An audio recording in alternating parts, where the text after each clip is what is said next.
selalu berusaha menyimpan sesuatu yang bisa membawa manfaat, baik untuk dirinya, untuk anak cucunya, maupun untuk keluarganya, untuk masa kini dan masa depannya. Kadang simpanan itu berbentuk uang, kadang berupa tanah, lain saat berbentuk pabrik, dan lain sebagainya. Sementara masa depan yang paling pasti adalah akhirat. Jika untuk masa depan dunia kita rela memeras keringat, membanting tulang, pergi pagi dan pulang petang, menyimpan uang, menyimpan tanah, menyimpan pabrik, pernahkah kita merenung jika satu saat kiamat datang, kita dibangkitkan dari kubur masing-masing, berdiri di padang mahsyar untuk mempertanggungjawabkan seluruh kegiatan hidup kita di dunia ini, lalu kita akan menuju ke alam akhirat. Sudahkah kita mempunyai simpanan untuk akhirat kita? Pada pertemuan kali ini saya ingin menyampaikan sebuah hadis di mana Rasulullah sallallahu alaihi wasallam bersabda, "Arba'un min kanzil jannah." Simpanan sorga ada 4 macam. Yang pertama, ikhfa'us sadaqah, menyembunyikan sedekah. Saudara-saudara kaum muslimin, sebagaimana yang kita maklum bahwa Allah Subhanahu wa taala melebihkan sebagian rezeki dari kita terhadap yang lain. Ada yang kaya, ada yang setengah kaya, ada yang miskin, ada yang setengah miskin, dan selanjutnya. Ada yang gajinya kecil tapi penghasilannya gede. Ada yang penghasilannya gede tapi nggak punya gaji. Ada juga yang memang gajinya gede dan penghasilannya gede. Kelebihan rezeki merupakan sunnatullah dan tidak harus membuat kita merasa lebih dari yang lain. Bahkan sebaliknya, kelebihan itu harus membuat kita ringan tangan untuk menolong mereka yang memang memerlukan pertolongan. Kalau saudara diberikan ilmu, maka pertanyaan akhirat cuma satu: ilmumu kau amalkan untuk apa?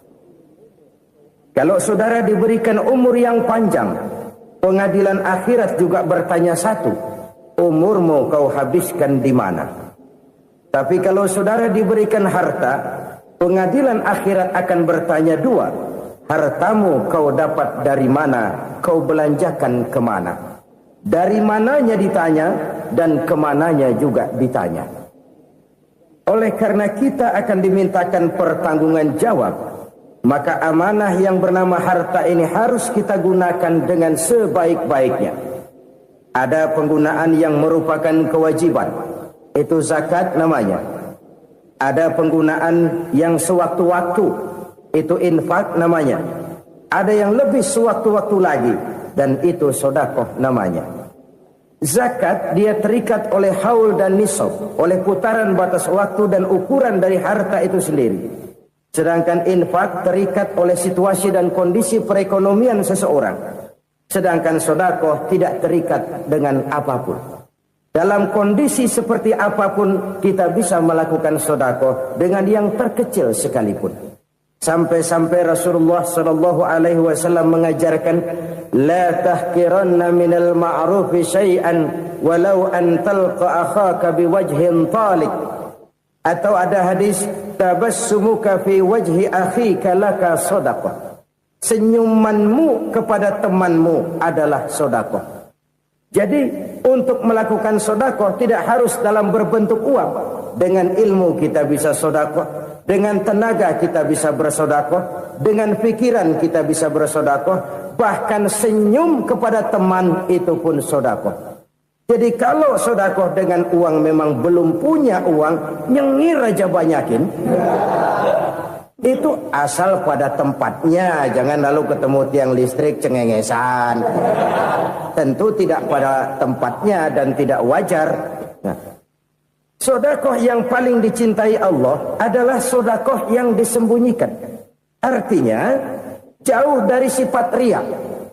Kan kadang-kadang ada orang sedekah itu disebutkan namanya, apa tidak bagus? Kalau memang niatnya ikhlas, ya bagus-bagus saja. Untuk memberikan sugesti kepada yang lain.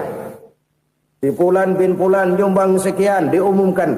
Boleh kalau niatnya untuk memberikan rangsangan kepada yang lain supaya dia menyumbang lebih besar dari orang tadi.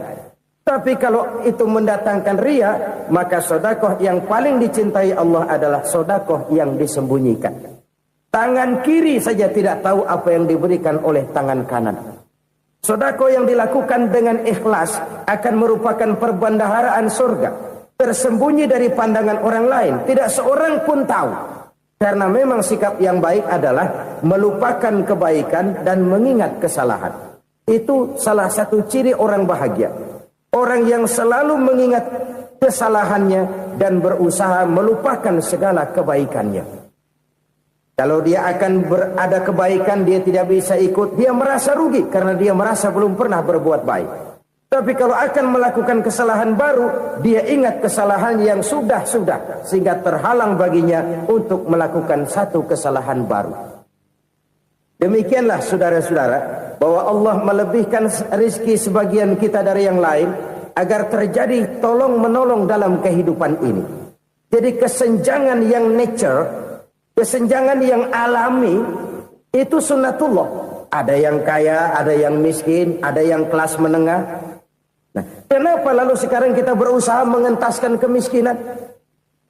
Oleh karena adanya kesenjangan struktural. Kalau yang kaya bisa semakin kaya, kenapa yang miskin tidak bisa naik jadi ikut sedikit kaya? Sebab pada dasarnya Islam adalah agama yang sejak turunnya sudah berupaya memerangi kemiskinan. Bahkan dikatakan kemiskinan itu mendekatkan kepada kekufuran. Orang kalau miskin udah dekat banget sama kafir. Gampang menjadi kafir. Berapa banyak saudara-saudara kita yang oleh karena soal perut, oleh karena soal materi, terpaksa meninggalkan dan menanggalkan akidahnya. Menjual petunjuk yang diberikan Allah dengan kesenangan dunia yang cuma sebentar ini. Na'udzubillah, thumma na'udzubillah. Jadi makin kita sembunyikan satu sedekah, semakin banyak perbendaharaan kita di surga. Sedekah yang paling dicintai Allah adalah sedekah yang disembunyikan.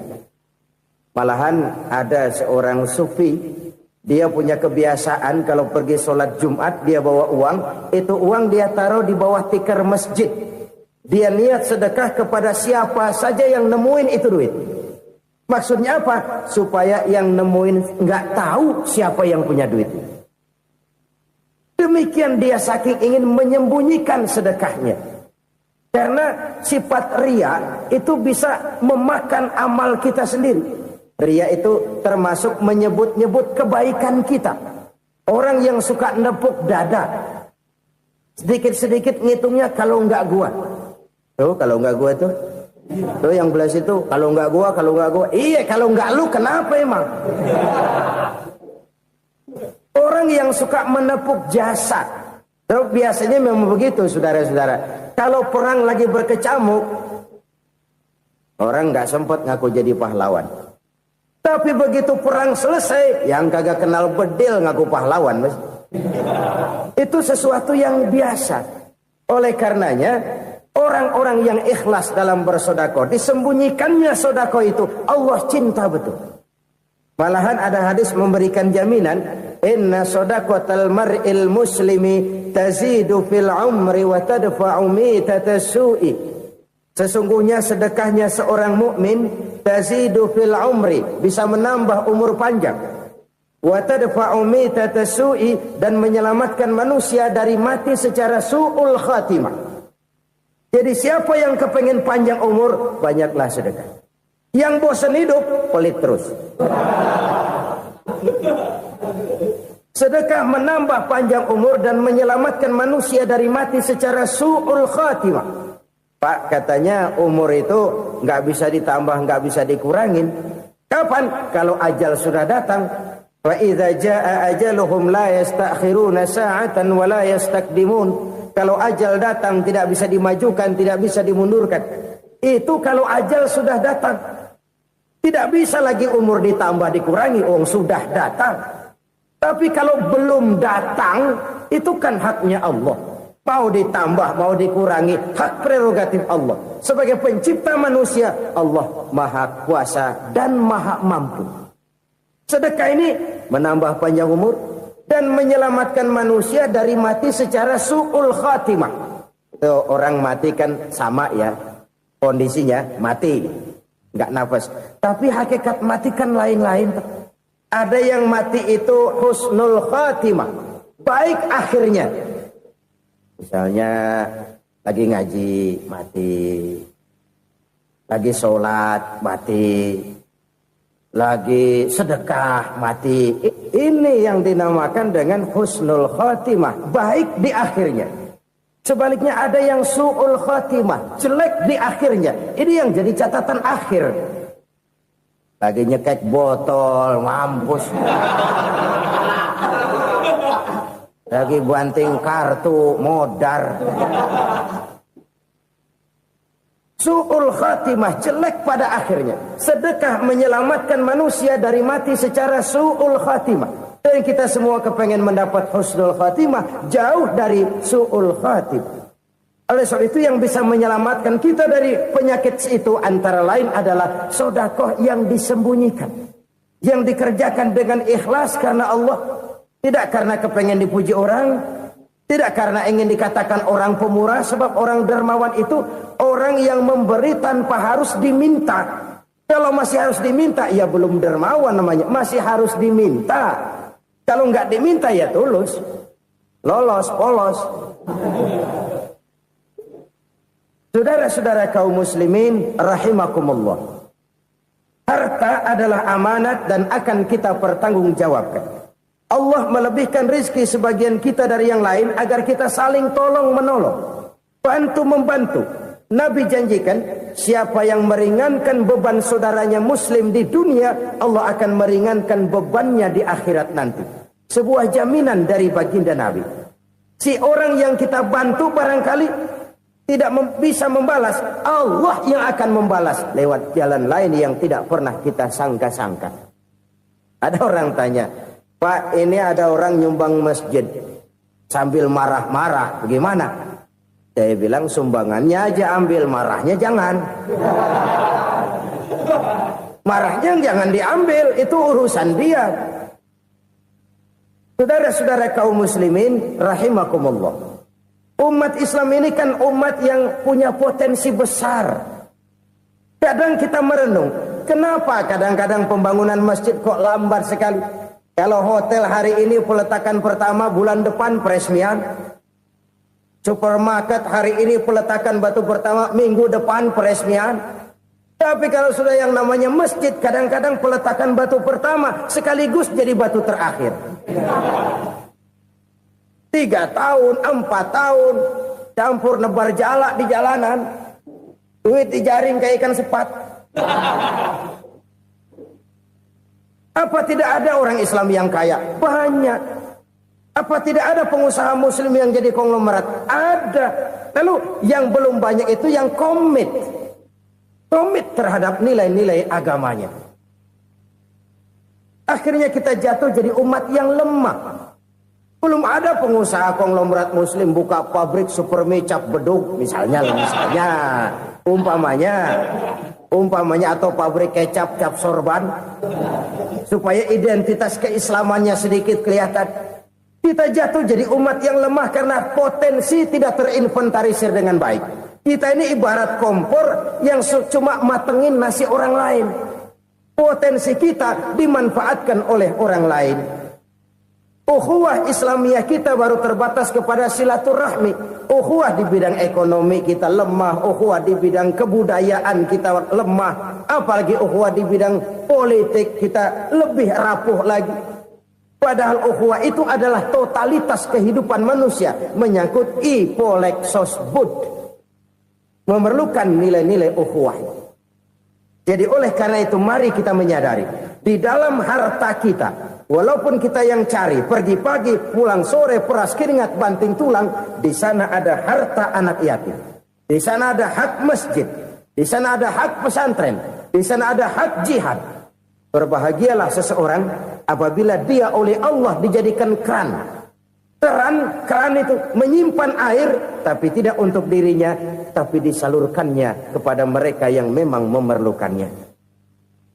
Saudara-saudara kaum muslimin rahimakumullah, ini yang pertama. Jadi perbendaharaan surga adalah menyembunyikan sedekah. Orang lain nggak tahu, kita pun nggak pernah ngitung-ngitung. Kita anggap lewat begitu saja, padahal itu deposit akhirat. Satu. Yang kedua, perbendaharaan surga itu apa? Wa kitmanul musibah, menyembunyikan kesulitan. Kadang orang takut menghadapi kesulitan. Tapi makin kita merenung, hidup ini kan sebenarnya urusan. Takut sama urusan, ya jangan hidup. Tandanya orang hidup itu kalau punya urusan. Urusan melupakan problem. Problem sering menimbulkan kesulitan. Kesulitan bukan untuk ditakuti, tapi untuk diatasi dan dicarikan jalan keluarnya. Siapa sih orangnya yang gak pernah sulit-sulit? Makin tinggi status sosialnya, makin gede urusannya. Makin tinggi kualitas imannya, makin berat tingkat kesulitannya. Cuma memang yang namanya enak itu seperti pelangi. Biang lala itu nggak pernah di atas kepala kita, di atas kepala orang melulu.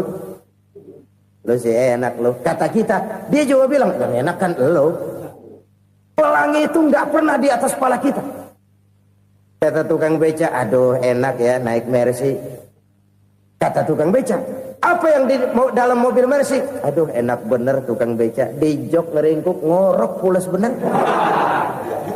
Saya kamar pakai AC sejuk, tempat tidur sutra empuk, alga spring bed, kulak kulik nggak bisa pulas kalau belum minum Valium, belum tidur. Enak bener tukang beca, di jok ngorok nggak tahu wetan kulon. Si tukang beca bilang yang di Mercy enak, yang di Mercy bilang tukang beca enak. Inilah enak. Nggak pernah di atas kepala kita, di atas kepala orang lain melulu enak itu. Nah, saudara-saudara, yang merupakan perbendaharaan surga itu orang yang bisa menyembunyikan kesulitan, baik pribadi ataupun rumah tangga. Nih terutama rumah tangga yang jadi soalnya. Kadang-kadang kita ini kalau senang, sebaliknya kalau senang kita diam, kalem aja, cuek. Banyak banget duit kita, bawaan diam aja udah. Malah ketemu orang takut. Tapi begitu susah, sekampung tahu. Padahal Nabi mengajarkan perbendaharaan surga itu menyembunyikan musibah, menyembunyikan kesulitan. Kalau enak, cerita sama orang-orang. Kalau nggak enak, rasain sendiri, tekan sendiri, atasin sendiri. Kita kan sebaliknya. Tenang kita diam, asal lagi susah, paling tidak kita nyari teman buat cerita kesusahan. Siapa orangnya yang nggak pernah susah? Cuma soalnya bagaimana kita mengatasi kesusahan itu sendiri. Begitu juga misalnya kalau orang sudah berumah tangga, itu orang tuanya harus menjadi tempat dia cerita yang enak-enak saja. Yang nggak enak rasain berdua, selesaikan berdua, atasin berdua. Jangan dibalik. Asal senang diam, giliran susah saja. Maknya laporan. Terbalik. Bisa menjaga security informasi. Maka nama bayam keluar diam, malah seluitan. Enak amat lo makan daging ayam. Security informasi. Saudara-saudara kaum muslimin rahimakumullah. Ujian yang terberat itu yang pernah diberikan kepada para nabi, para rasul, para aulia, para ulama. Makin tinggi keimanan, makin berat bentuk kesulitan. Ayo saya kemukakan satu contoh saja. Ada seorang nabi yang kaya, nabi kaya, namanya Nabi Ayub. Iblis kalau orang begini kan keki, ibadahnya rajin, kaya. Nih yang kayak begini susah digodain. Kalau ibadahnya rajin, miskin, kali bisa disogok. Sini imannya mantap, ibadahnya rajin, kaya, nabi lagi. Tapi namanya iblis, nggak kurang akal. Laporan, Tuhan, kenapa Les? Ya ini bahasa saya, bahasa Qur'annya sih nggak gitu. Itu hambamu yang namanya Ayub, dia rajin ibadah cuma karena dikasih kaya aja. Coba kasih miskin dia, berhenti dia sembahyang. Ah, kamu bisa aja. Saya tahu Ayub itu hambaku yang ikhlas. Saya buktiin Tuhan, silahkan. Dibuktiin lah, iblis turun ke alam ini. Yang mula-mula dia lakukan, dia rusak sawah ladang Nabi Ayub. Dia binasakan binatang ternak Nabi Ayub. Sehingga dalam waktu singkat, jatuhlah Nabi Ayub dari orang paling kaya, jadi orang paling miskin. Beliau masih ibadah di mihrab dalam masjid. Datang iblis. Saudara Ayub, ya. Lagi ngapain? Ibadah. Nyembah Allah, nyembah Allah. Oh, percuma. Kenapa? Tuhan yang ente sembah nih, dia udah bikin miskin ente.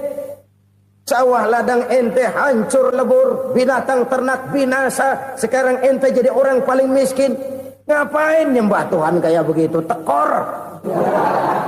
Udah berhenti dah ibadah, berhenti ibadah. Ini iblis sama Tuhan laporannya lain, yang dikerjakan kepada Nabi Ayub juga lain. Benar begitu iblis, kata Nabi Ayub. Iya, sawah ladang saya habis, buras. Binatang ternak saya binasa, binasa. Saya miskin, bangpak. Apa jawab Nabi Ayub? Bukan innalillahi, ya ini hebat. Alhamdulillahillazi a'tani wa akhza minni. Segala puji bagi Allah yang telah memberikan harta kepada saya dan sekarang mengambilnya lagi. Alhamdulillah. Allah yang ngasih, Allah yang ambil. Itu mah urusan Allah. Iblis cuman ibadah jalan terus, sujud lagi Nabi Ayub. Iblis seleher gondok banget. Dasar Nabi nggak mempan dia apa-apain. Miskin malah alhamdulillah. Allah yang ngasih, Allah yang ambil. Jadi kalau kita tidak komit, kita tidak terikat kepada kaya, miskin, senang, susah, apa yang bisa bikin kita susah? Jadikan kekayaan, kemiskinan, jadikan senang, susah sebagai anak buah yang bisa kita atur. Jangan kekayaan ngatur kita, jangan kemiskinan ngatur kita. Kita yang harus mengatur mereka. Senang, susah, kaya, miskin, bahagia, sengsara, jadikan itu anak buah yang bisa kita atur. Kalau sekarang kita kaya, lain saat boleh jadi kita miskin, semiskin-miskinnya. Allah yang ngasih, Allah yang ambil. Tenaga mana yang bisa menghalangi? Ibadah jalan terus. Iblis makin gondok. Dasar Nabi loh. Akhirnya apa? Nabi Ayub dikerjain, diberikan penyakit. Demikian fatal penyakitnya. Bayangin, udah miskin sakit. Masya Allah. Miskin sakit. Sakitnya nggak lama, kira-kira 16 tahun. Istrinya 3, 2 mental minta ceraiin. Ngerawatin laki bengek begini. Senang belum tentu, susah udah pasti nih. Cerai aja, cerai dah. Cerai. Tinggal satu Siti Rahmah yang setia menemani beliau. Sesetia-setianya hati perempuan. Satu saat Siti Rahmah bilang, "Bang, iya, abang kan Nabi, Bang. Lalu, namanya Nabi kan doanya jarang meleset, Bang. Maksud kamu minta kenapa sih sama Tuhan biar abang sembuh, baik dah, Bang?" Siti Rahmah, iya. Saya sakit berapa tahun sih dah? 16 tahun, Bang. Sebelum ini saya sehat berapa tahun? Ya kira-kira 60 tahun, Bang. Nah, coba ente banding-bandingin, Rahmah. Saya dikasih sehat 60 tahun. Dikasih sakit 16 tahun. Sudah nggak sabar. Mau doa kepada Allah minta sembuh. Saya malu. Malu kepada Allah. Diuji dengan yang luar biasa seperti ini. Tidak mengganggu stabilitas kehambaannya. Dia tetap menghamba kepada Allah subhanahu wa ta'ala. Saudara-saudara kaum muslimin rahimakumullah. Kunci menghadapi kesulitan itu apa? Allah jelaskan dalam satu ayat, wa basyiris sabirin alladzina iza asabathum musibah qalu inna lillahi wa inna ilaihi raji'un. Gembirakan orang-orang yang sabar Siapa mereka itu? Yang apabila mendapat musibah mereka kembali kepada keyakinan dasar, segalanya dari Allah dan segalanya akan kembali kepada Allah. Ini konsepsi dasar dari sikap muslim dalam menghadapi berbagai kesulitan. Segalanya dari Allah, segalanya akan kembali kepada Allah. Kalau ini sudah kondisi dasarnya, maka kita akan lapang menghadapi kenyataan bagaimanapun pahitnya. Apakah itu namanya miskin, apakah itu namanya sakit, bahkan maut sekalipun. Maut sekalipun. Segalanya dari Allah, segalanya akan kembali kepada Allah. Ini sikap hidup, bukan sekedar ucapan. Kita kadang-kadang menjadikannya sebagai ucapan. Mulutnya sehingga berhenti, innalillahi wa inna ilaihi rajiun, tapi nangisnya terus gerung-gerungan. Bukan itu, ini kesadaran moral. Kalau segalanya dari Allah, segalanya kembali kepada Allah, kan sebenarnya cuma nunggu giliran. Hari ini saya nyembayangin dia, entah hari apa saya disembayangin orang. Hari ini saya antar dia ke kubur, entah hari apa orang nganterin saya ke kubur. Hari ini saya tahlilkan dia, entah nanti kapan orang tahlilkan saya. Segalanya dari Allah, segalanya akan kembali juga kepada Allah. Oleh sebab itu saudara-saudara, kesulitan bukan untuk ditakuti. Kesulitan justru untuk diatasi, dicarikan jalan keluarnya. Dan tidak ada orang yang tidak pernah mendapat kesulitan. Tidak ada. Semakin tinggi status sosial, semakin tinggi kualitas keimanan, semakin besar juga tingkat kesulitan. Hanya saja bagaimana cara kita mengatasinya. Dan Al-Quran menyatakan, inna ma'al usri yusra. Di balik kesulitan itu pasti ada kemudahan. Roda itu berputar. Karena itu Rasulullah sallallahu alaihi wasallam mengingatkan kepada kita, ta'arraf ilallahi fir rakha ya'rifka fis syiddah. Ingatlah kepada Allah di waktu kamu senang, supaya Allah ingat kepada kamu di waktu kamu susah. Kalau waktu senang kita ingat kepada Allah, kita susah, Allah tidak akan meninggalkan kita. Tapi kalau waktu senang kita jauh dari Allah, sujud tidak sempat, dengan masjid jauh, ketika senang kita lupakan Allah. Nanti begitu kita susah,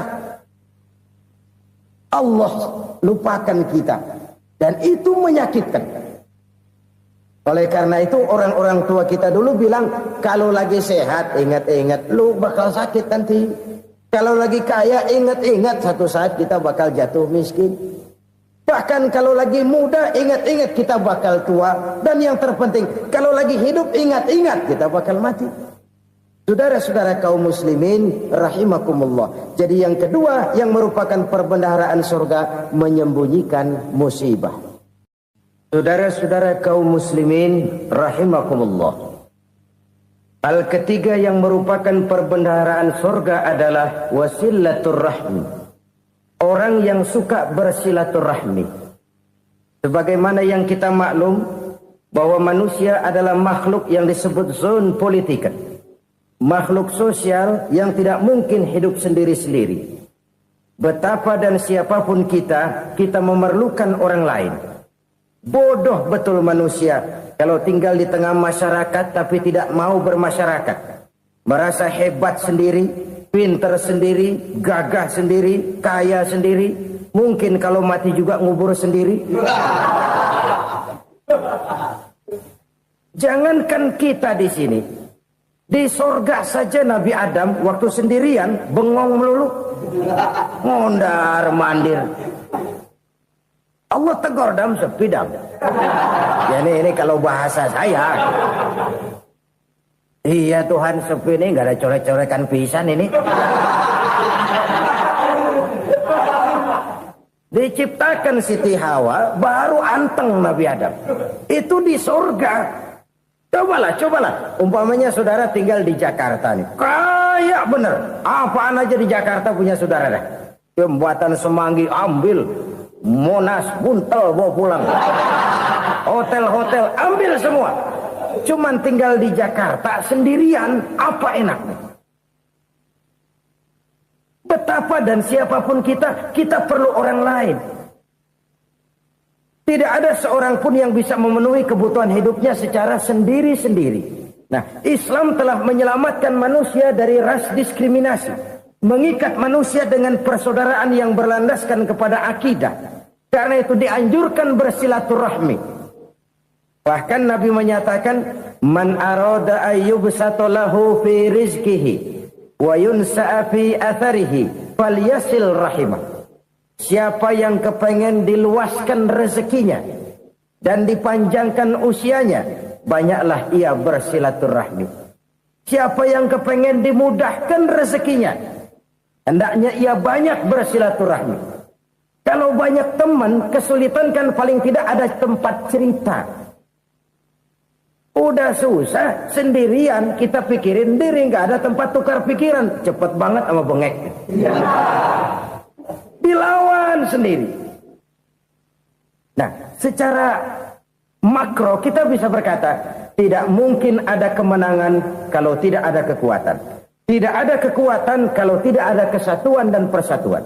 Tidak mungkin ada kesatuan dan persatuan tanpa semangat silaturahmi. Kalau umat Islam mau menang, dia harus kuat.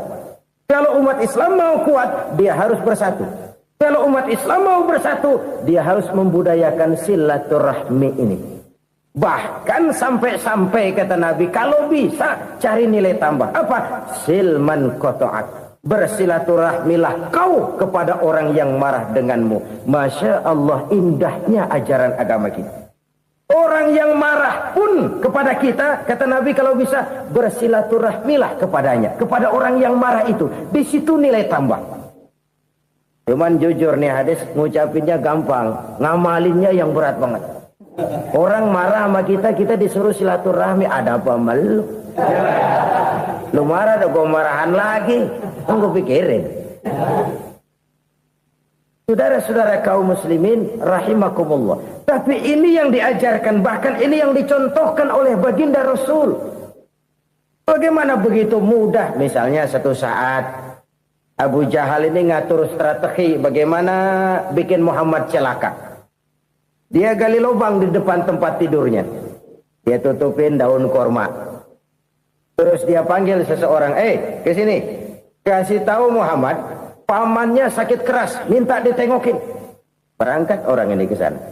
Muhammad, labbaik. Pamanmu sakit keras, dia minta ditengokin. Baik, saya akan datang menjenguk beliau.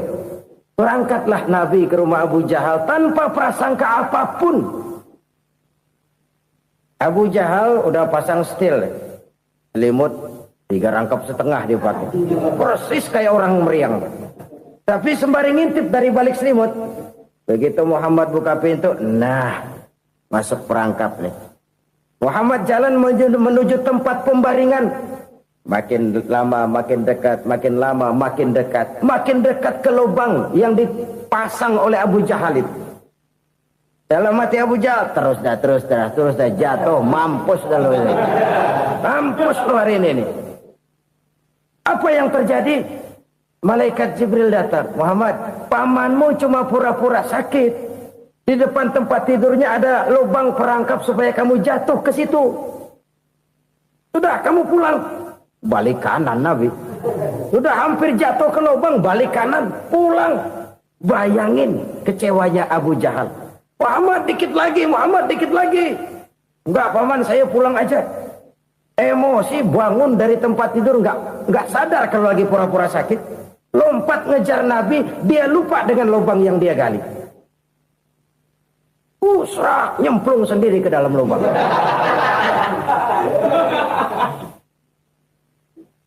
Nabi terus berlalu. Ini terjadi keanehan. Jatuh ke lubang yang dia gali itu sebenarnya nggak terlalu dalam ya, antara 3-4 meteran lah. Tolong saya jatuh ke lubang ini. Datanglah pelayan-pelayannya itu. Angkat saya dari sini. Oh, yang ngulurin tambang. Satu gulung, belum juga nyampe itu tambang. Kurang, beli lagi ke warung. Sambung, ulur lagi, nggak juga bisa sampai. Wah, ini kerjaan Muhammad ini. Tolong, siapa salah seorang kamu ke rumah Muhammad, kasih tahu encangnya kecebur. Minta ditolongin. Sampaikan kepada Rasul. Kenapa? Pamanmu jatuh ke lubang, Muhammad minta tolong diangkatin. Tambang udah nyambung-nyambung nggak nyampe juga. Ya, nanti saya datang, saya tolong. Coba. Nyata-nyata orang berniat jahat mau mencelakakan dia. Datang dia menolong. Ini yang disebut air tuba dibalas air susu ya ini. Bukan sebaliknya. Air tuba dibalas air susu.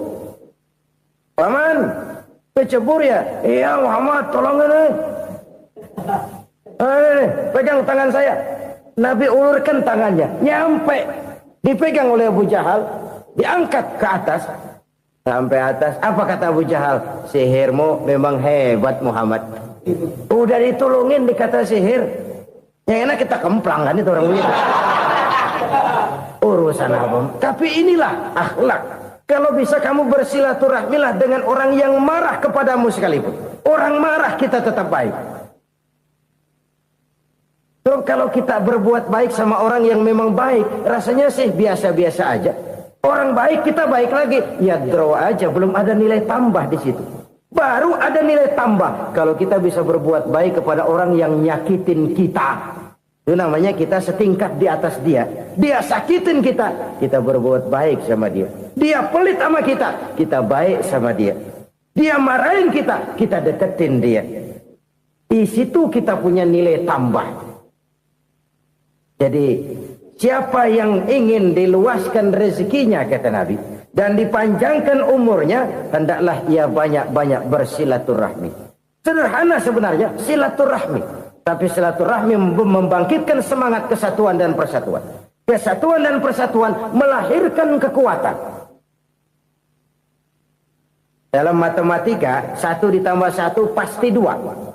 Tapi di tengah masyarakat 1 orang takut ditambah 1 orang takut, hasilnya jadi 2 orang setengah berani. Kenapa setengah berani? Karena udah berdua. Tadi pan takut sendirian. Kalau dia kumpul turu-turu takutlah jadi berani. Kita yang lemah, kita yang tidak berdaya, kita yang miskin, kalau mau kompak bersatu, apa yang nggak bisa kita kerjain? Apalagi tinggal di kota besar, pilihan cuma 2. Bertahan atau minggir. Bertahan atau minggir. Untuk bisa bertahan harus mampu bersaing. Untuk mampu bersaing harus punya keahlian. Keahlian harus ditunjang dengan pendidikan. Ditambah oleh kekompakan sebagai umat. Udah miskin mencar mulu, orang injak kita. Orang nggak pandang urusan apa yang malu. Oleh karena itu silaturahmi pada hakikatnya merupakan roh dari ukhuwah yang diajarkan oleh agama kita. Bagaimana Islam menyelamatkan masyarakat manusia dari ras diskriminasi, mengikat manusia, dan tidak ada persaudaraan yang lebih indah selain persaudaraan yang diikat dengan nilai-nilai akidah. Sepanjang orang di jalan Allah, itulah saudara kita. Keluar dia dari jalan Allah, selesailah persaudaraan sampai di situ. Karena itu, kalau ingin menyimpan sesuatu di surga, banyaklah bersilaturahmi. Datang ke rumah ini, datang ke rumah itu, dan lain sebagainya. Itu simpanan kita di akhirat nanti. Ini yang ketiga.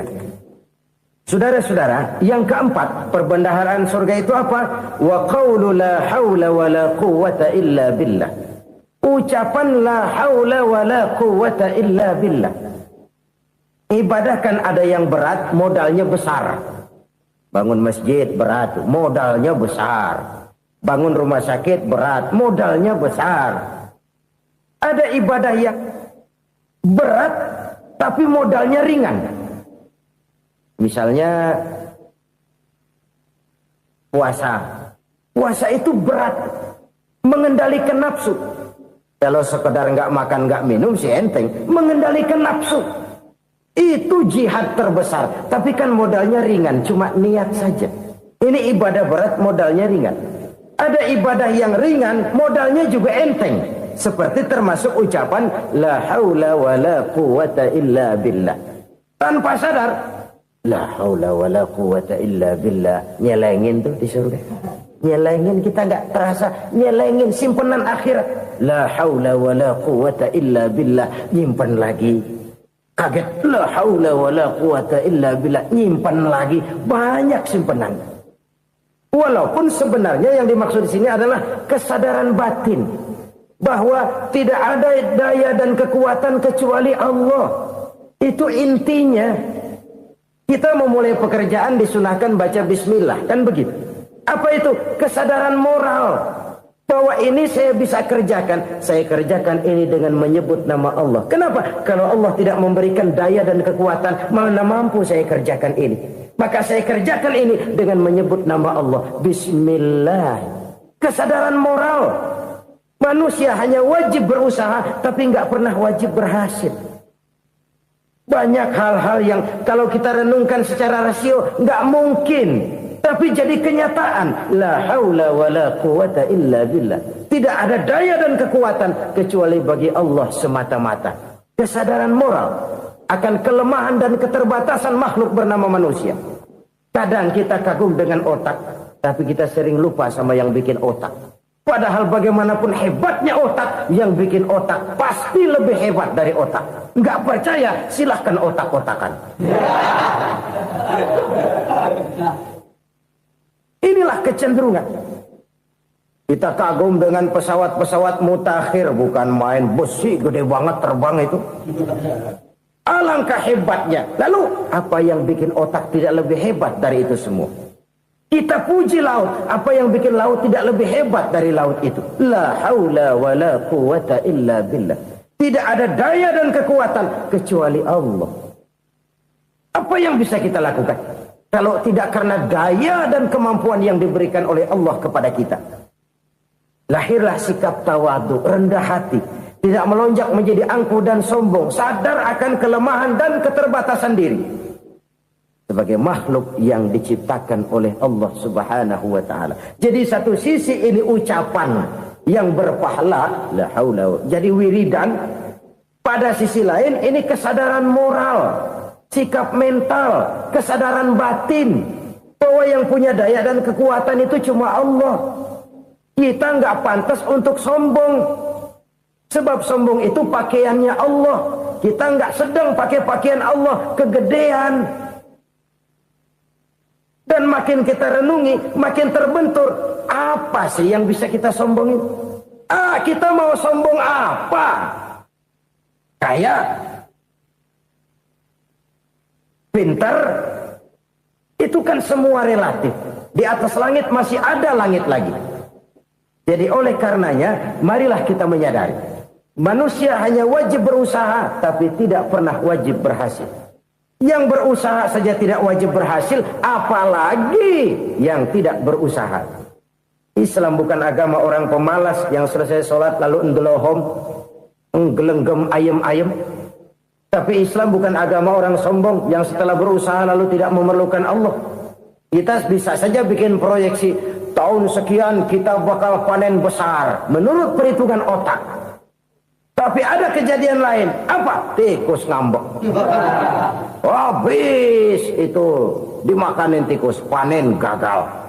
Proyeksi rasional gagal oleh tikus-tikus yang ngambek itu. Bisa saja terjadi.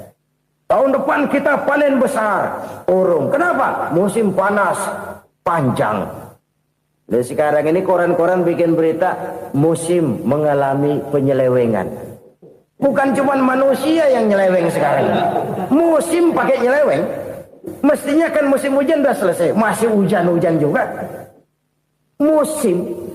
Nah sekarang kita boleh bikin proyeksi, kita bakal panen besar. Tahu-tahu musim panas panjang, sawah retak, air kering. Cari teknokrat yang paling botak, suruh pendekin tuh musim panas. La haula wa la quwata illa billah. Inilah kesadaran moral. Saudara, saya teringat satu saat ada seorang konglomerat. Umurnya ya kira-kira 70-an. Suatu saat dia ditanya oleh wartawan, Pak, umur Bapak berapa sih? Ya paling 10 tahun. 10 tahun? 10 tahun? Anak Bapak berapa orang? Satu saja? Satu. Harta Bapak berapa? Ya paling-paling bangsa 7 juta kali. 7 juta? Iya. Pak, kenapa Bapak bohongi saya? Bapak punya buku biografi. Koran-koran, majalah-majalah banyak memuat cerita riwayat hidup Bapak. Saya tahu umur Bapak 70. Kenapa bilang cuma 7 tahun? Saya tahu anak Bapak 8. Kenapa cuma bilang 1? Saya tahu harta bapak miliaran, mungkin triliunan, pabrik di mana-mana, bank di mana-mana. Kenapa bilang uang bapak cuma 7 juta? Nah, kata si konglomerat tadi, kamu benar nak, kamu benar. Umur saya kalau jumlahnya memang 70 nak. Cuman ingat-ingat saya, baru 7 tahun terakhir ini saya sujud.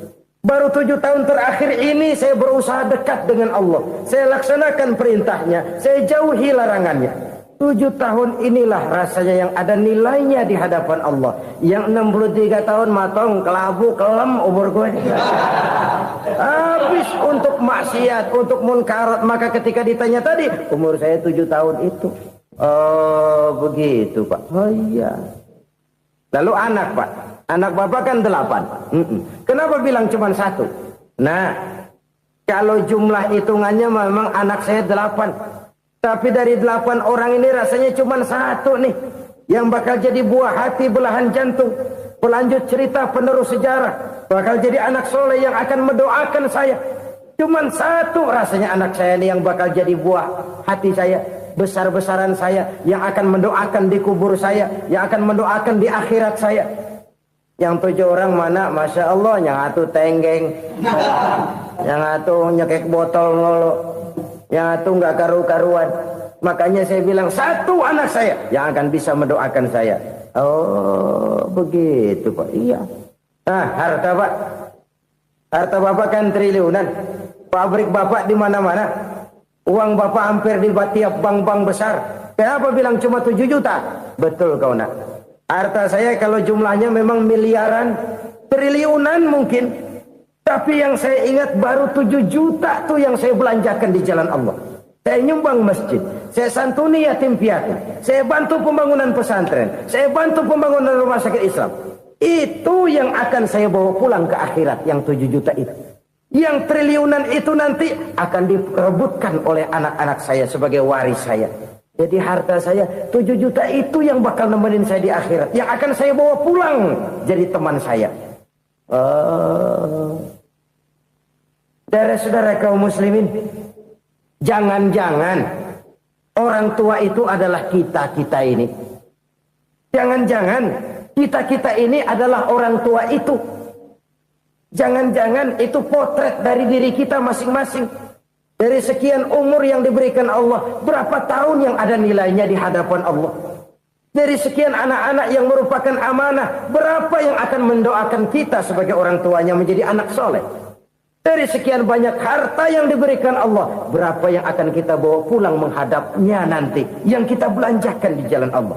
Ini sebuah potret kehidupan. Karena itu kita kembali kepada la haula wa la quwwata illa billah. Kita wajib berusaha, kita wajib berikhtiar. Selebihnya, segala daya dan kekuatan hanya milik Allah saja semata-mata. Satu kesadaran batin dari setiap pribadi muslim. Setelah ia berusaha dan berikhtiar, ia menyerahkannya kepada Allah Subhanahu wa ta'ala. Jadi, satu sisi ini merupakan wiridan ucapan yang mengandung pahala. Pada sisi lain, ini merupakan sikap batin dari seorang muslim di dalam ia menghadapi realitas kehidupan ini. Saudara-saudara kaum muslimin, rahimakumullah.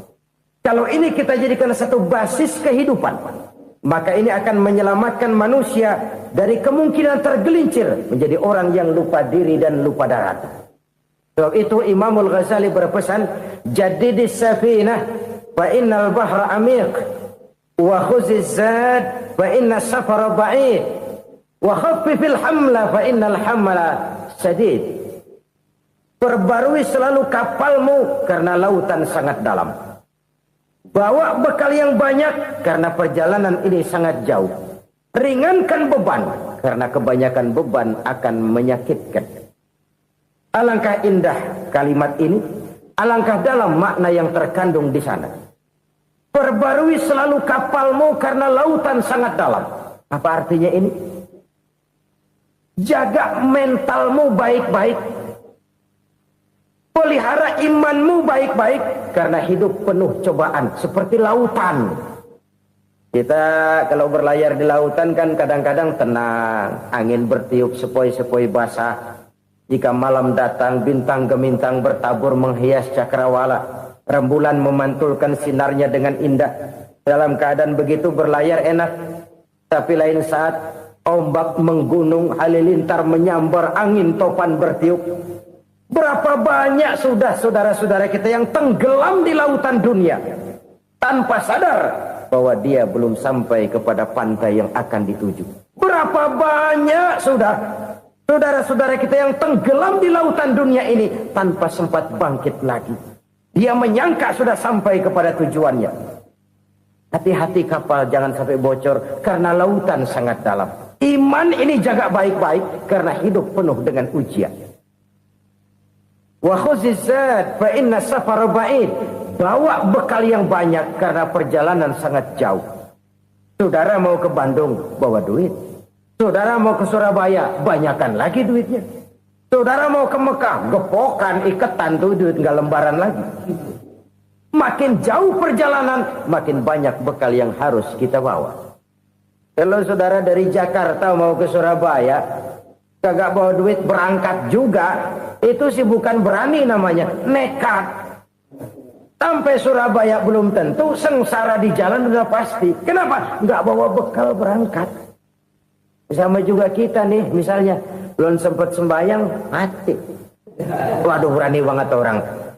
Belum punya bekal, mati. Sengsara di jalan. Atau bekal tidak cukup. Dari Jakarta saudara mau ke Surabaya, bawa duit 500 perak. Paling jauh Cikampek nyampenya itu. Paling jauh itu. Antara jauhnya perjalanan dengan bekal yang saudara bawa tidak seimbang. Hidup ini perjalanan panjang. A walking tour. Dimulai dari alam arwah. Sebelum jasad diciptakan, roh diciptakan lebih dulu.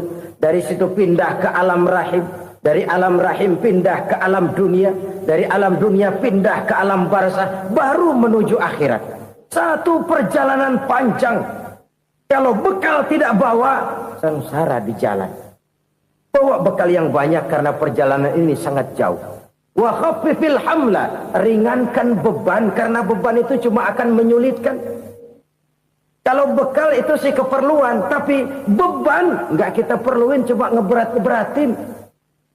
Apa ini beban? Dosa, kecurangan, kebatilan, kezoliman, ketidakadilan, kesewenang-wenangan. Itu akan jadi beban kita di akhirat. Alangkah celakanya, perjalanan panjang, bekal tidak bawa, beban kelewat banyak, alamat sengsara di jalan. Pahala tidak ada, dosa berlipat ganda. Na'udzubillah, summa na'udzubillah. Kalau kita rangkum nasihat Al-Ghazali dengan kisah si konglomerat tadi, kita akan mengambil kesimpulan. Pertama, bekal terbaik dalam menghadapi gejolak kehidupan ini tidak lain adalah iman. Yang kedua, pahala dan dosa. Dua hal kontroversial. Pahala adalah bekal, dosa adalah beban. Tapi kita sekarang kan tidak begitu terangsang kepada yang abstrak. Orang berlomba mencari yang konkret-konkret saja. Yang real. Kalau memang dosa, benjol dong. Kira-kira begitu. Kira-kira begitu. Persis orang Yahudi dulu. Orang Yahudi itu kan pernah minta kepada Nabi Musa. Ya Musa, lan nu'mina laka hatta narallaha jahrah. Musa, kami nggak bakal mau beriman kepada Allah kalau belum kami lihat Allah ada nongkrong di depan kami. Kalau memang Tuhan ada, taruh dong di depan kami. Mau yang konkret-konkret saja. Kalau memang dosa, benjol dong. Kalau memang pahala, berasa dong. Orang terangsang kepada yang real, yang konkret-konkret saja. Karena itu, untuk mengejar dosa, orang mau bayar. Tapi untuk mengejar pahala, walaupun tidak bayar, orang segan. Ini yang dikatakan oleh Nabi, kamu mengharapkan ke surga, tapi kamu berat melaksanakan sesuatu yang bisa membawa kamu ke surga. Kamu ingin jauh dari neraka, tapi tiap saat kamu lakukan perbuatan-perbuatan yang justru menjerumuskan kamu ke neraka. Idda'aitum an-najata minan nar wa ramaitum fiha anfusakum. Kamu ingin selamat dari neraka, tapi kamu lemparkan diri kamu ke neraka. Kamu ingin masuk surga, tapi berat sekali kamu melakukan perbuatan-perbuatan yang bisa menyampaikan kamu di surga. Saudara-saudara kaum muslimin rahimakumullah. Jadi hal keempat yang merupakan perbendaharaan surga adalah la haula wa la quwata illa billah. Satu sisi ini merupakan ucapan yang memperberat timbangan akhirat. Pada sisi lain ini merupakan sikap hidup seorang muslim. Kesadaran batin yang sangat dalam bahwa tidak ada daya dan kekuatan kecuali Allah. Dan itu kita simbolkan pada saat memulai pekerjaan dengan Bismillah, dengan menyebut nama Allah. Satu kesadaran moral, saya hanya bisa melakukan ini karena diberikan daya dan kekuatan oleh Allah. Lahirlah sikap tawadu, rendah hati, tidak melonjak menjadi angkuh dan sombong. Saudara-saudara, sampai sini dulu jumpa kita kali ini. Semoga 4 perbendaharaan surga ini dapat kita lakukan, yang kelak akan merupakan bekal kita di kemudian hari nanti. Amin ya rabbal alamin. Bapak-bapak, ibu-ibu, saudara-saudara kaum muslimin rahimakumullah. Di dalam kehidupan kita sebagai seorang muslim, minimal 5 kali dalam sehari semalam kita mendengar seruan untuk mendirikan solat yang disebut azan. Ada kalimat menarik di dalam kalimat azan itu, yakni seruan hayya 'alal falah, marilah menuju kepada keberuntungan, marilah meraih kemenangan. Seruan ini adalah kecenderungan dari setiap manusia, apapun warna kulitnya. Artinya, setiap orang dalam hidup selalu ingin meraih dan mencari kemenangan. Kemenangan akan melahirkan kepuasan batin, dan kepuasan batin memberikan kebahagiaan. Sedangkan kekalahan melahirkan penderitaan batin, dan penderitaan batin menjerumuskan seseorang di dalam berbagai bentuk kerugian. Jikalau inilah seruan azan, maka masalahnya ialah apa yang menyebabkan kita meraih kemenangan. Al-Quranul Karim memberikan tuntunan dan ajaran kepada kita bahwa orang-orang yang memperoleh kemenangan itu tidak lain adalah orang-orang yang bertakwa. Hanyalah mereka yang bertakwa kepada Allah Subhanahu wa ta'ala pada akhirnya akan tampil sebagai pemenang. Lalu siapa orang yang bertakwa itu? Dijelaskan dalam awal-awal Al-Baqarah, orang yang bertakwa yang akan meraih kemenangan. Pertama, allazina yu'minuna bil ghaib, yaitu orang-orang yang beriman kepada yang gaib. Percaya bahwa ada alam yang gaib, alam yang abstrak, alam yang tidak bisa dijangkau oleh salah satu daripada panca indera kita. Mereka percaya dan beriman kepada adanya malaikat, beriman kepada adanya iblis dan jin, beriman kepada adanya alam kubur, beriman kepada adanya alam mahsyar, beriman kepada adanya alam akhirat, beriman kepada adanya surga dan neraka. Beriman bukan cuma sekedar beriman dalam ucapan bibir saja, tetapi beriman yang nilai iman itu mampu mewarnai gerak dan gaya hidupnya. Iman yang meresap sampai ke tulang sumsum, kemudian memberikan dampak positif di dalam kehidupan manusia. Alam, kita tahu, adalah sesuatu yang selain Allah, dan Allah bukanlah alam. Apapun namanya selain daripada Allah, itu adalah alam. Alam pada hakikatnya terbagi menjadi 2. Ada alam syahadah, alam nyata, alam konkret, alam yang bisa dijangkau oleh salah satu indera kita. Kemudian ada alam ghaib, alam yang tidak bisa dijangkau oleh panca indera kita, alam metafisika, alam abstrak, alam yang wajib kita imani keberadaannya. Kita percaya bahwa malaikat itu ada, Kita percaya kepada jin, bahwa jin itu ada. Kita percaya kepada adanya iblis dan setan. Bukan percaya kepada iblis dan setannya, percaya bahwa iblis dan setan itu ada. Itu termasuk salah satu daripada sifat orang yang bertakwa kepada Allah. Saudara-saudara kaum muslimin rahimakumullah, kecenderungan pembangunan yang lebih bersifat materialistis biasanya menggeser aspek kehidupan rohani. Orang berpikir empiri, dan dalam pola pikir yang demikian maka alam gaib tidak lagi mendapat perhatian. Aspek kehidupan yang bersifat rohaniah malah mulai ditinggalkan. Akibatnya terjadilah kepincangan di dalam kehidupan kita. Pernah ada satu pengalaman pribadi dalam perjalanan kembali ke tanah air. Dalam pesawat di sebelah kanan saya duduklah seorang Jerman namanya Heiner Simonsen. Iseng saya ajak kenalan, saya ajak ngobrol, saya tanya dia. Saya bilang, Mas Heiner ini, kalau pesawat yang kita tumpangi ini jatuh ke bawah, kira-kira apa yang bakal terjadi, Mas? Dia bilang, kita semua akan mati. Begitu? Iya. Oke. Apa itu mati? Tanya saya. Dia bilang, untuk tahu apa itu mati, kita harus tahu lebih dahulu apa itu hidup. Saya pikir nih bule bisa ngomong juga. Baiklah kata saya. Apa hidup menurut Anda itu?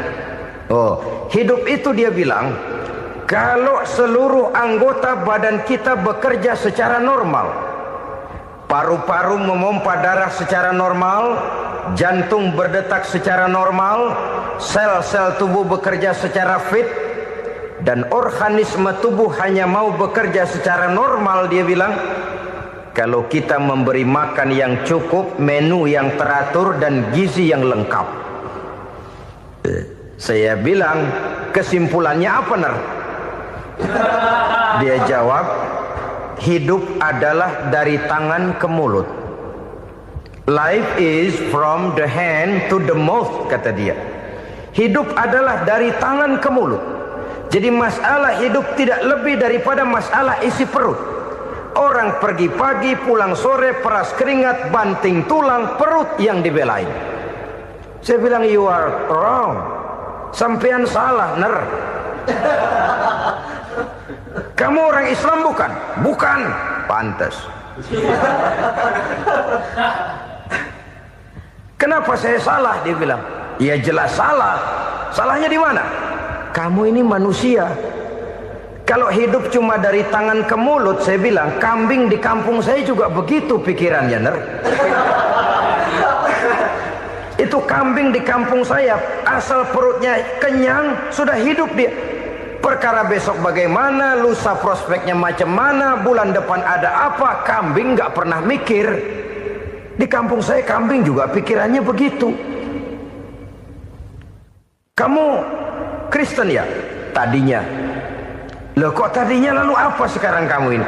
Dia bilang, sekarang saya netral. Saya tidak beragama, tapi saya percaya kepada Tuhan sebagai pencipta alam. Saya ingat benar dia bilang, I haven't any religious, but I believe to God as the creator of the world. Kenapa bisa netral begitu, Ner? Habis saya bingung katanya. Islam bilang Islam baik, Kristen bilang Kristen baik, Hindu Buddha bilang Hindu Buddha baik, semua agama baik. Saya netral sekalian, nggak beragama. Yang penting saya percaya kepada Tuhan. Saya bilang, Ner, kamu ini kayak orang mau beli celana. Lalu bingung.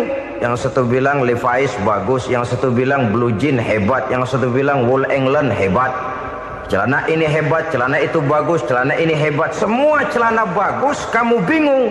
Akhirnya netral, tidak pakai celana. Itu juga salah. Saya pikir-pikir, kemudian saya melihat bahwa dua pola berpikir Heiner ini nampaknya sudah mulai menggejala di lingkungan masyarakat bangsa kita. Disadari atau tidak, secara jujur kita harus berkata, dua pola pemikiran Heiner ini mulai berkembang di tengah masyarakat bangsa kita. Pertama, pola pikir materialisme. Hidup adalah dari tangan ke mulut. Masalah hidup tidak lebih masalah isi perut. Itu yang perlu dibela, dan disitulah arti kehidupan. Pergi pagi, pulang sore, peras keringat, banting tulang untuk mempertahankan perut. Kalau sudah kemari cara orang berpikir, maka buat apa percaya kepada yang gaib? Untuk apa sholat? Untuk apa puasa? Untuk apa zakat? Untuk apa menghadiri majelis taklim? Tanpa kepercayaan kepada yang gaib, hidup berjalan menurut alur empiris dan materialis.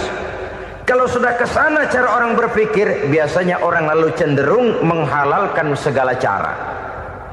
Hanyalah orang yang percaya bahwa akhirat ada. Hanyalah orang yang percaya bahwa alam kubur itu ada. Hanyalah orang yang percaya bahwa malaikat itu ada, hidupnya akan lebih terarah dan terkendali. Karena kepercayaan kepada yang gaib, yang merupakan fase daripada kehidupan setelah hidup yang sekarang ini, mewarnai gerak pribadi seseorang di dalam dia melakukan kegiatan hidupnya. Pola berpikir materialisme, disadari atau tidak, mulai menggejala di lingkungan masyarakat bangsa kita. Hidup tidak lebih dari urusan tangan ke mulut, mulut ke tangan, tangan ke mulut. Asal perut sudah kenyang, hiduplah sudah. Perkara bagaimana prospek hari yang akan datang, bagaimana akhirat, tidak jadi persoalan. Ini yang oleh Nabi diperingatkan, ad-dunya sijnul mu'min wa jannatul kafir. Dunia adalah penjara bagi orang beriman dan surga bagi orang kafir. Dulu di zaman Belanda hadis ini pernah disalah tafsirkan, disalah artikan, digunakan sebagai senjata untuk mengkebiri dan membuat impoten umat Islam. Sudahlah umat Islam gak usah macam-macam, kata Belanda. Dunia ini kan penjara buat orang Islam, surga buat orang kafir. Di penjara jangan bertingkah.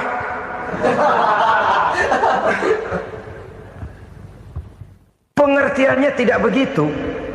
Dunia adalah penjara bagi orang mukmin. Artinya dalam kehidupan dunia seorang mukmin tidak bebas memperturutkan hawa nafsunya. Di penjara hawa nafsunya itu. Sebaliknya, surga bagi orang-orang kafir. Buat orang kafir, surgalah dunia ini. Mereka bebas memperturutkan hawa nafsunya. Dilarang tidak terlarang, dicegah pun tidak tercegah. Mereka hidup menurut alur bisikan nafsu mereka sendiri. Kemudian bila ajal datang, maut merenggut nyawa, selesailah surganya sampai di situ. Maka bagi orang-orang yang tidak percaya kepada adanya akhirat, kepada adanya alam gaib, surganya sebatas umurnya. Sekali lagi, surganya sebatas umurnya. Bila umur selesai, ajal pun datang merenggut nyawa, selesailah sudah surganya sampai di situ. Alangkah pendeknya perjalanan orang-orang yang tidak percaya kepada alam gaib ini. Bagi kita mukmin, jikalau kita mampu memenjarakan hawa nafsu, kita bisa bahagia di dunia ini. Dan Islam memang tidak menyuruh kita sengsara di dunia. Raih dunia, kejar dunia, gapai dunia sebagai alat untuk mencapai kebahagiaan di akhirat nanti. Hidup adalah satu perjalanan panjang yang terbentang sejak kita terlahir dari alam rahim sampai kepada alam akhirat nanti. Andai kata kita gagal meraih kebahagiaan di dunia, toh kita masih punya akhirat. Tapi jangan jadi dalil yang melemahkan semangat. Biarin dah kita di dunia kebelangsak, yang penting akhirat. Akhirnya dunia benar-benar kebelangsak. Bagaimana dunia ini bisa kita raih, dan bagaimana meraih dunia untuk menunjang kepentingan akhirat nanti. Yang kedua, dari pikiran Heiner yang saya lihat menggejala di lingkungan masyarakat bangsa kita, timbulnya manusia-manusia netral. Seolah-olah Tuhan yes, agama no. Sama Tuhan percaya, agama ogah. Tuhan ngangguk, giliran agama godeng. Padahal hampir dalam setiap ayat dalam Quran, kata-kata amanu biasanya bergandeng dengan wa amilus shalihat. iman dan amal soleh. Ini sebagai isyarat Tuhan dan agama jangan pernah dipisah-pisah. Apabila kita bertuhan, maka kita harus beragama. Apabila kita beragama, maka agama itu harus bersumberkan dari Tuhan yang kita imani itu. Tidak mungkin kita pisah, Tuhan yes, agama no. Sama Tuhan percaya tapi agama bikin sendiri. Sembayangnya cukup bengong 2 jam madep ngulon.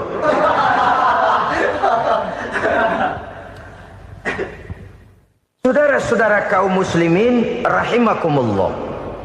Jadi dengan demikian, agama yang kita akui merupakan unsur mutlak di dalam pembangunan sekarang ini, merupakan bagian dari kehidupan yang menuntun kita bahwa di balik alam nyata ini, di balik alam syahadah ini ada alam gaib. Dan mudabbir, murabbi, yang mengatur, yang menguasai, yang memelihara baik dia